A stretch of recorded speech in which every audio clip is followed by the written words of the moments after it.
had two mounted men in armour with weapons. And so we will greet him. Can we give him a cheer? It's not going to last long. Everyone follow on.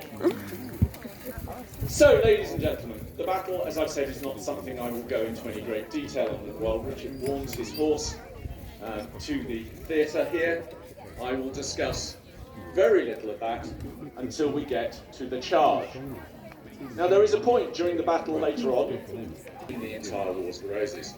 The first one, which I have been on the receiving end as Lord Somerset, was at the Battle of Tewkesbury, where Richard and his brother Edward laid 200 spears in a wood just to the flank of then Richard of Gloucester's block. As Somerset hammered up into Richard's block and started to destroy it and nibble away at Edward's, these 200 spears, lancers, were released into the side of Somerset's formation, causing it to buckle and break, and in doing so, laid the seeds of the doom of the Lancastrians of Tewkesbury. So, as I said, Richard, at the Battle of Bosworth, has reached a point where he can see little chance of a clean victory against Tudor. The melee of all of the forces committed, Percy having not really done anything because of the mire or lack of inclination, begins to drift to one side of the field. This opens a wide corridor down the side of the Fosse Mire, down by Fen Lane and Fenny Hole for men. Stanley, reacting in the heat of the moment, charged forth. You then ended up with a mixture of mounted cavalry and melee and foot troops in amongst them, a mixture of Rhys-ap Thomas's Welsh levies and the Stanleys. Richard now had an issue, and I'm going to explain it by using the people in front of me. First off, ladies and gentlemen, if you are in a mounted cavalry combat, you have two things that you can do. You can move and manoeuvre.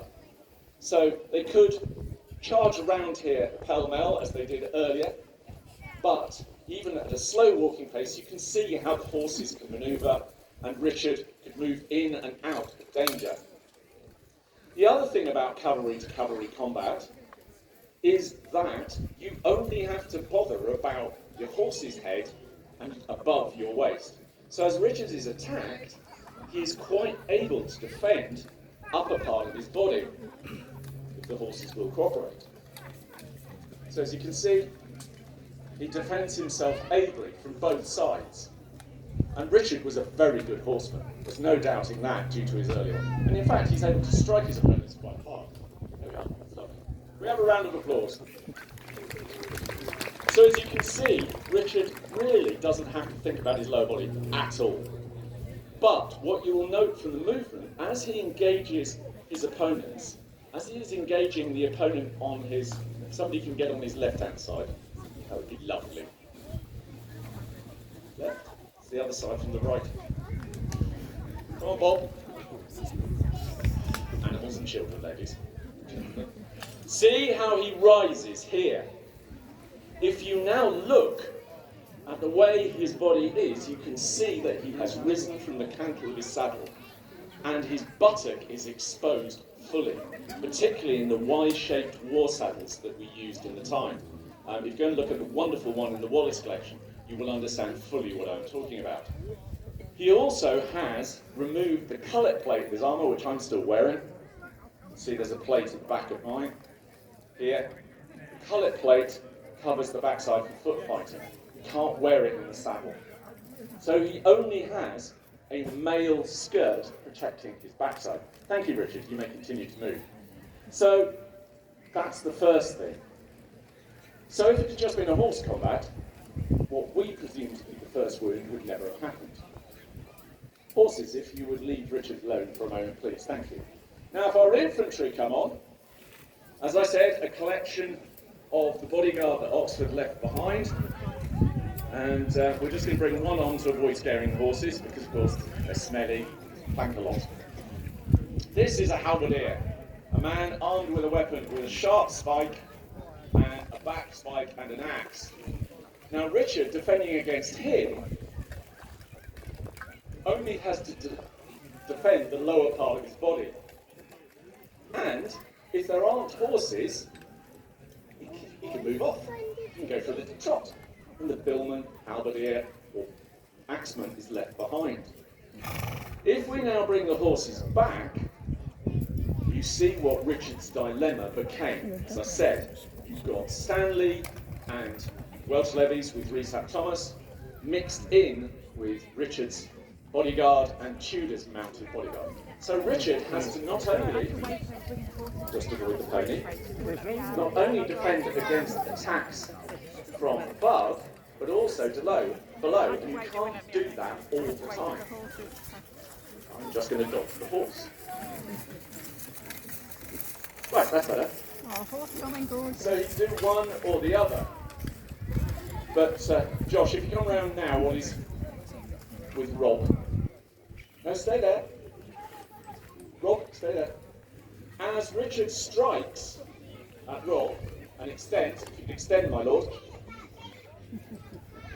If we could go under the mail skirt, please. Feel his pain? I have done this so many times to riders from Destrier that I'm now no longer allowed to perform this role on the battlefield. I, in fact, split one of our riders' brand new hose with this exact strike. This introduces the point of the halberd or bill or even a hand and a half, because of course medieval horses were a lot shorter, only about 15 hands maximum. So a hand and a half sword, double-handed up, would produce a similar wound. This introduces the blade to the muscle that those that speak medical Latin called the gluteus maximus. You know it as the thumb. So if Richard is pierced in the backside, he is in pain, but adrenaline will cover that. What is a problem, what's really a problem, is he can no longer lock that muscle to bend the horse round. And this means that Surrey, his white war horse, began to sink in the Fosse Mire, which they had been pushed into by the assault by Stanley. The Fosse Mire was quite deep at that point. There had been rains recently, and we believe it was somewhere between 4 and 6 foot deep. Now 4 and 6 foot deep, if a horse drops straight down into it, is stirrup height. So let us imagine, if we could have the horse helpers to help His Majesty. So imagine that the horse is now belly down on the ground. We'll just get Richard out of the saddle. Richard's going to be able to dismount quite easily. But wait a minute, aren't people trying to kill him? Did I mention he had his bodyguard with him?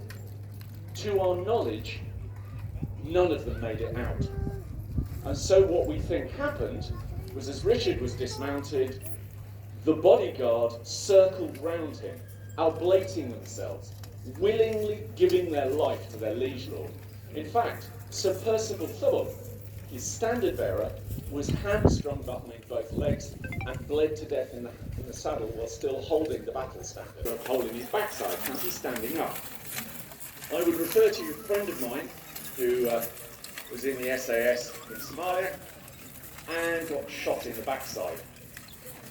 He was able to continue fighting for some 20 minutes before he realised how badly wounded he was. Richard hasn't got 20 minutes, I'm sorry. So, 5 or 6 men approach him.